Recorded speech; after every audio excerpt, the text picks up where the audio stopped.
Každý z vás už určite videl nejakú jaskyňu, či už naživo alebo na obrázku. Väčšina jaskyň však nie je ničím výnimočná. Dnes sa ale spolu pozrieme na jaskyne, ktoré niečím výnimočné sú.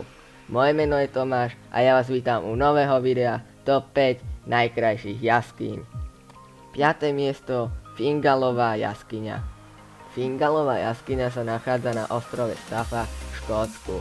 Ostrov je súčasťou Národnej prírodnej rezervácie. Názov jaskyne pochádza od hlavného hrdinu z básne z 18. storočia, ktorú napísal škótsky básnik a historik James Macpherson. Aj keď jaskyňa na prvý pohľad môže vyzerať, že ju vytvoril človek, nie je tomu tak. Jaskyňa je tvorená výhradne zo 6-hradných kamenných čadičových stĺpov, ktoré vznikli z lávy. Podobné útvary sa nachádzajú aj v Írsku, kde sú obľúbenou turistickou atrakciou. Ak by ste sa chceli ísť na ostrov pozrieť, tak pravidelne k nemu pláva loď. 4. miesto Mramorové jaskyne. Mramorové jaskyne sa nachádzajú na sladkovodnom jazere Lago General Carrera v Čile.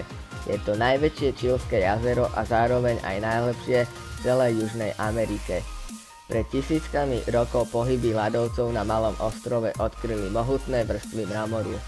Keď sa jazero postupne plnilo vodou, začalo na jeho hladine pomalé rozpúšťanie mramoru. Výsledkom tohto procesu je sústava jaskýň. Jej unikátnu atmosféru ešte dokresluje čistá tyrkysovo-modrá voda.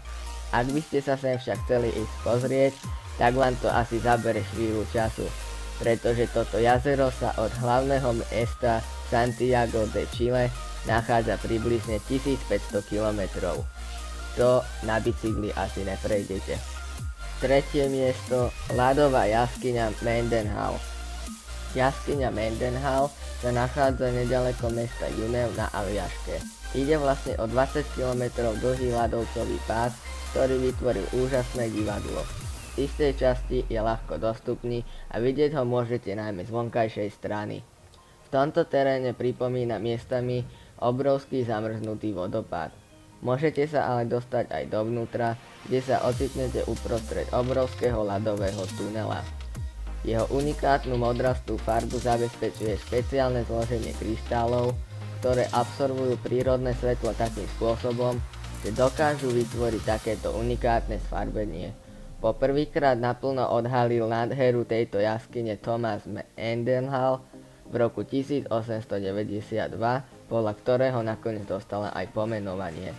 Ale existencia tejto jaskyne je ohrozená kvôli globálnemu oteplovaniu a pomaly sa začína topiť, vďaka čomu aj neustále mení svoj tvar.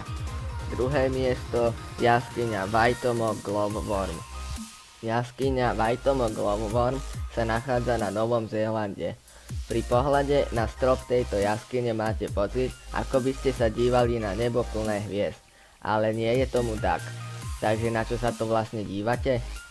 Svetielkovanie v tejto jaskyni spôsobuje druh hmyzu Archanocampa luminosa, ktorého larvy majú luminiscenčnú schopnosť, vďaka ktorej si lovia potravu.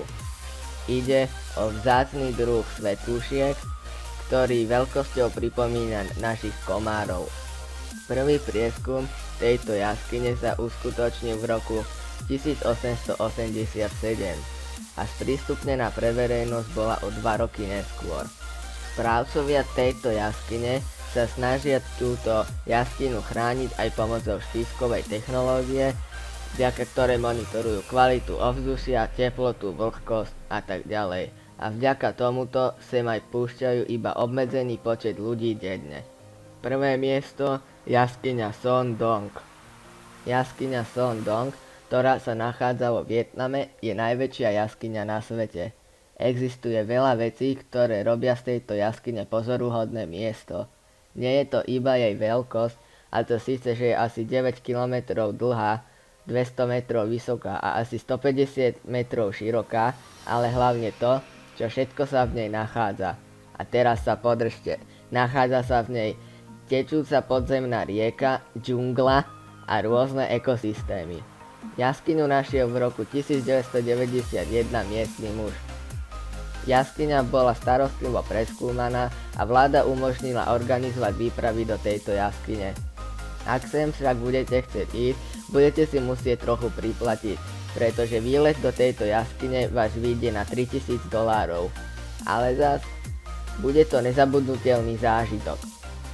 Tak, to by bolo na dnes všetko. Ak sa vám moje dnešné video páčilo, dajte like a odber a nezabudnite mi do komentov písať nejaké nápady na ďalšie videá.